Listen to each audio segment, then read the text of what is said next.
Hello there, my name's Stephen Birnie and I'm the author of the Tribulation Soldier series, and if you've been following these videos, this is basically just our basic training videos for the Tribulation Soldier series. There's a 2.5 million word, 16 ebooks in the series, you guys, so that's a big series. So these are almost like support videos just to give that little bit more of a background to sort of fill out the storyline so it can be really well understood. And as I've mentioned you guys in previous videos, that over the course of 2019, during surgery and recovery from me, which I'm actually still going through, we built quite a large online platform that surrounds the Tribulation Soldier series. And there we've got 4 YouTube channels, for example. And one of them is our Birnie Family YouTube channel, where you've got me and the Motorbike Vlogs and Scottish Castle Tours and DIY, stuff like that. And then we've got our kids channel, Birnie Family Fun, with our kids David and Emily. And we've got a preaching and teaching channel, Tribulation Soldier Comms. So we've got quite a lot going on round about it, and obviously the usuals, Facebook, Instagram and Twitter. So we just kind of hope that, whatever's in there's a little something for everyone, Yeah, so a big series, a big social media platform. So guys, these videos are really important, so I just hope you're really enjoying it. As always, I do tend to rabbit on a wee bit, but I just hope you enjoy.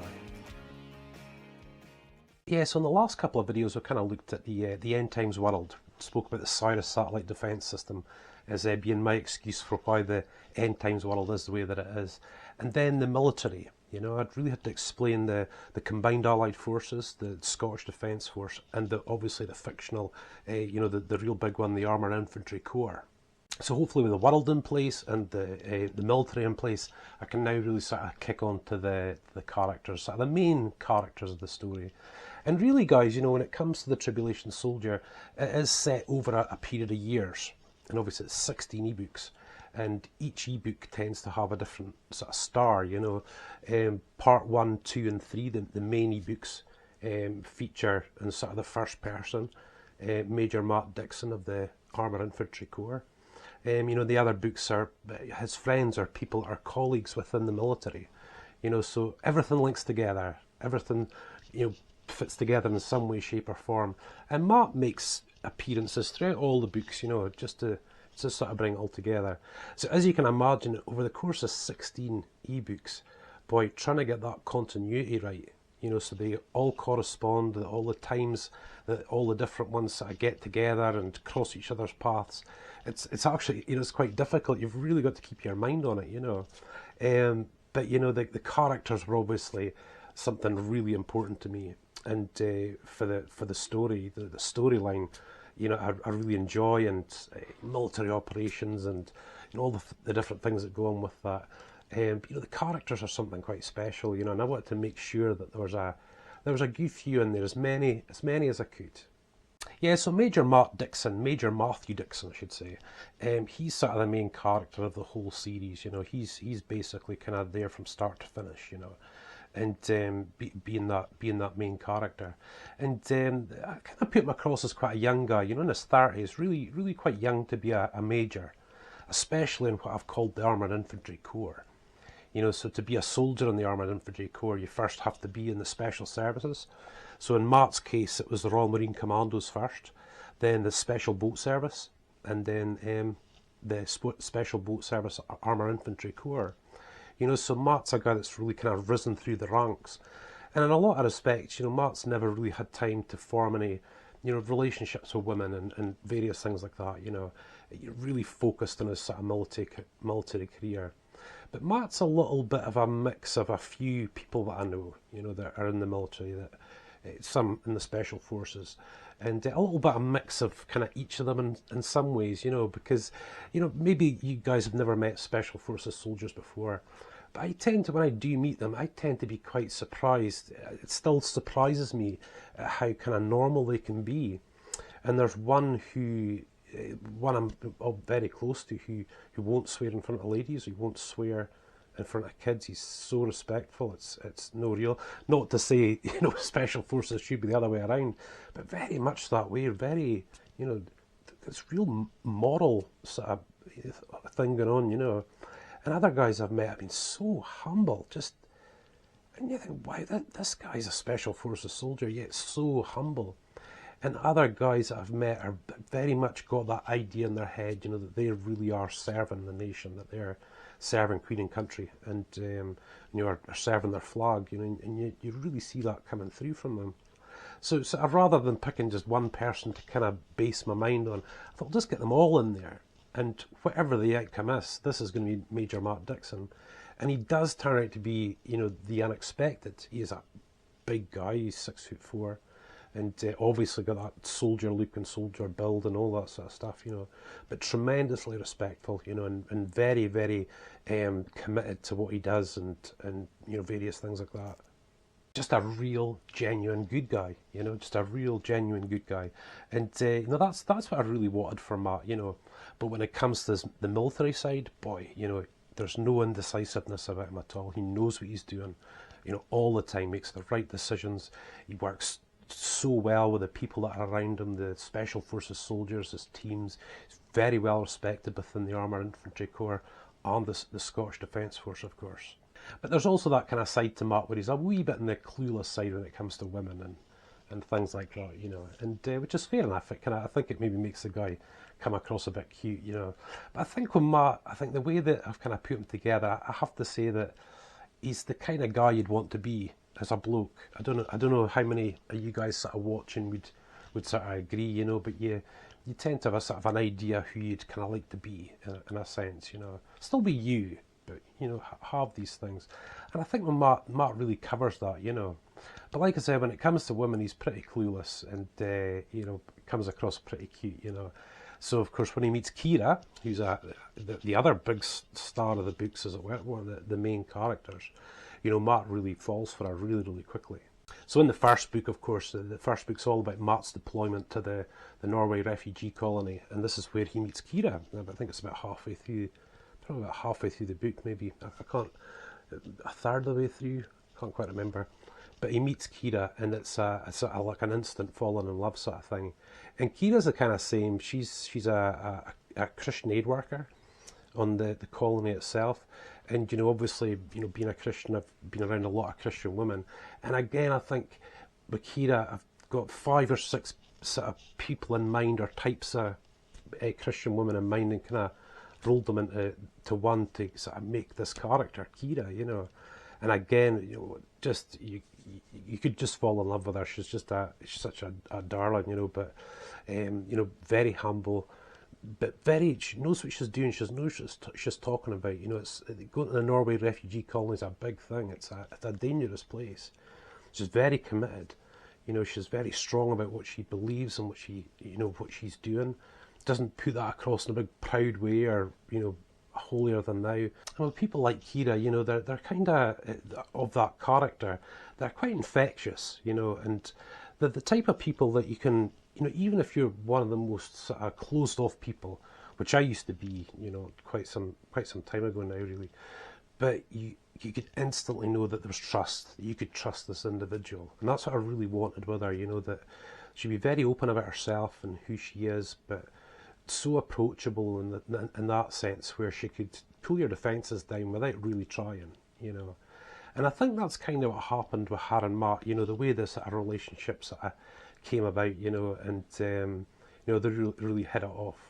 I don't want to give too much of the storyline away, obviously, you guys, but from then on, you know, that's basically now Matt, you know, and now Matt is in Matt and Kira, you know, and getting married and all that sort of stuff, you know. And of course they're living in the end times world, you know, and she's a partner of an Armoured Infantry Corps soldier, Special Forces soldier, which you know isn't easy. I think just due to this at time they can be apart and things like that, but yeah, you have to read on to see how their lives actually pan out and the way things go, you know.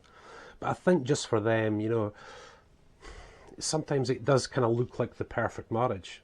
You know, it looks like the perfect relationship, the perfect marriage.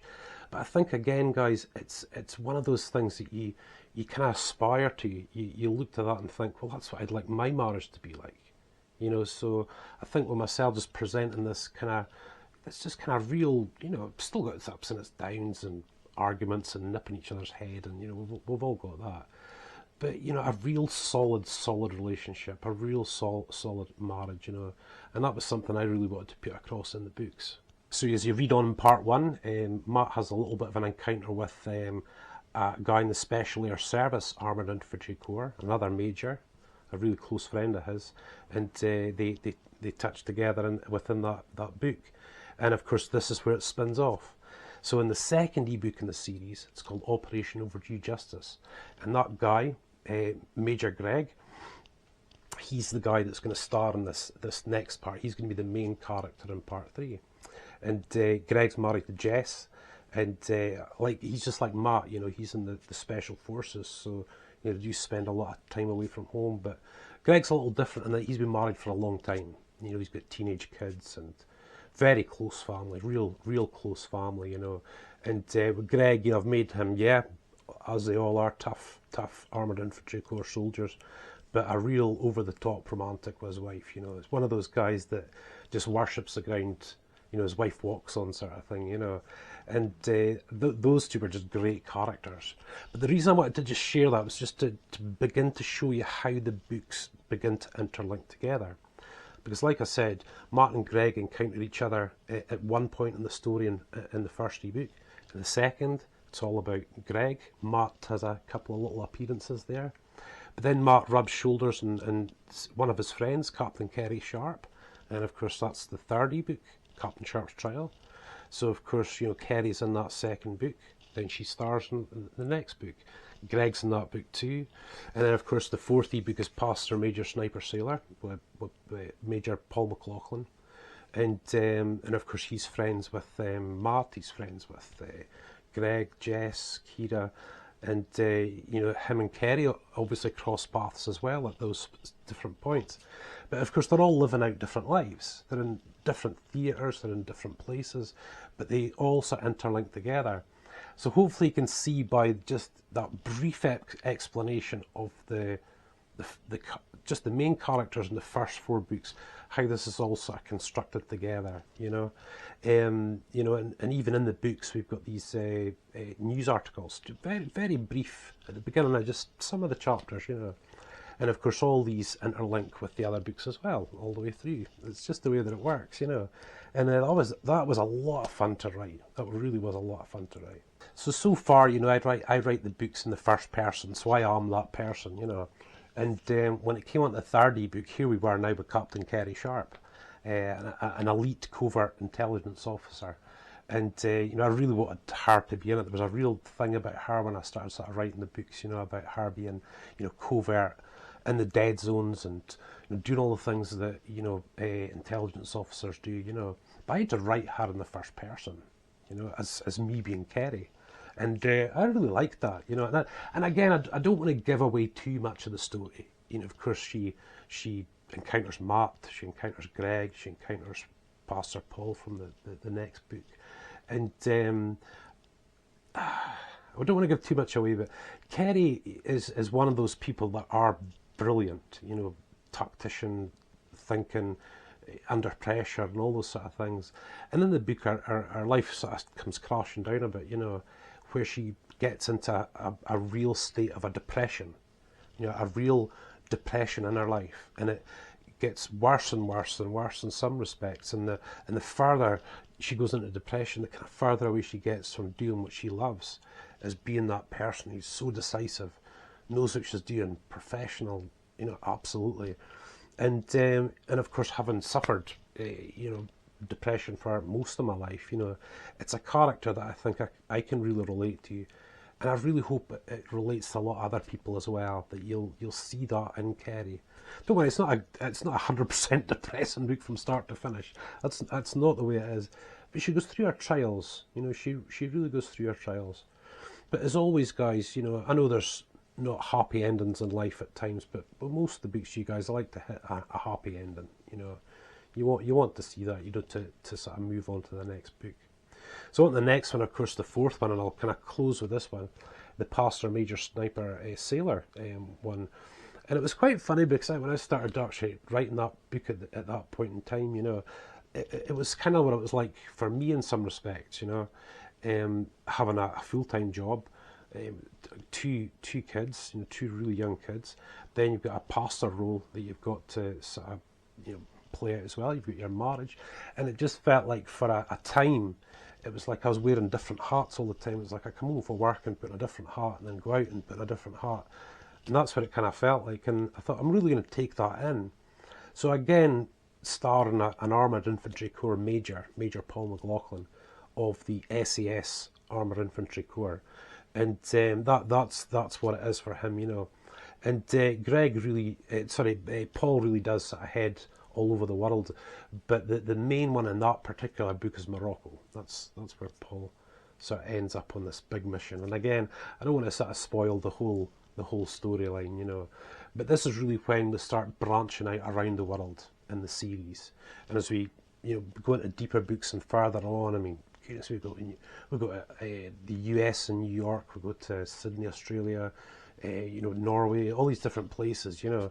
And here again in this book, it gives me a chance to introduce some more characters in the series, like Paul's love interest when that sort of time comes, is and the Christian aid worker called Arabella St. Etienne, and you know, him forming this sort of relationship with her and stuff, you know, and which is really cool. But that's the sort of design of the first 4 books, is to give any reader the sort of main characters of the series. And of course, in the first 4 books, you know, I've always got the 16 ebooks displayed. These are all the books, you know, and the stars of those books have already been mentioned in these books as well, you know, so it keeps going and keeps going and keeps going. And like I said, you guys, you know, I come back to the 16-part series. It's the same characters, the same circle of friends as our sort of main character, the same times, the same militaries, you know, the all in the same time period and all these things, you know, even up to President Patton, you know, which is way on, you know. And of course, with President Patton, for example, he was the Brigadier General of the US Marines, and becomes president later on. But of course, with Mark being in the Armoured Infantry Corps, he's rubbed shoulders with General Patton many times. They're good friends, you know, and as the General is with the Armoured Infantry Corps guys and the Special Forces and Marines and stuff like that, you know. So even in the President Patton book, there's a familiarity. There's a, you know, you've seen General Patton throughout, you know. And I really wanted this general, you guys. You know, I really wanted it. And no, it's not just General Patton from the generals in you, but you know, I just have a real thing about generals. You know, I don't know what it is. You know, they seem to have that charisma about them. You know, people would say that they're arrogant and they're maybe this or prima donnas and stuff like that. General Patton and everyone isn't really like that as such. But you know, I always think about these guys as, you know, they're no use in peacetime. You know, these guys need war. I mean, they do, and it's times like that when we really need them. You know, we really need guys like that. There might be prima donnas like General Montgomery and Patton and you know, all the other guys that were in World War II, for example, and you know, you got Vietnam. You got all these different. You need those guys, though. You know, and it is true. You just see it in so many of their lives that when peacetime comes, they just don't know what to do with themselves in a lot of ways.